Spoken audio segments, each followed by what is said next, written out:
This is my Samsung 46-inch TV. It started clicking and not coming on after being off for a period of time. Started, just a few seconds. It would click a couple times and then turn on, and eventually that time got longer and longer.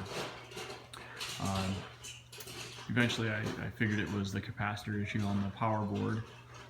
So I had taken the board out, replaced most of the capacitors, none of which looked like they were bad,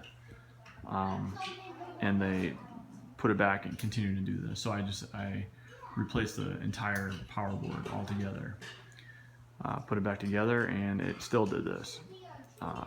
Replaced that power board with another power board just to be sure that it wasn't that, and sure enough, it continues to do this. So I'm looking to figure out what the next step is.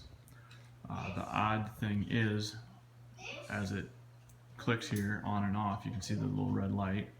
There's the off state, there's the on state, there's the off state. So it tries to turn on for about 6 seconds and then turns off for about 3, all on its own. The one thing I did find was if I heated up the inside of the TV with a hairdryer, I could eventually get the TV to turn on. I'll show you that now.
Just like that, the TV comes on.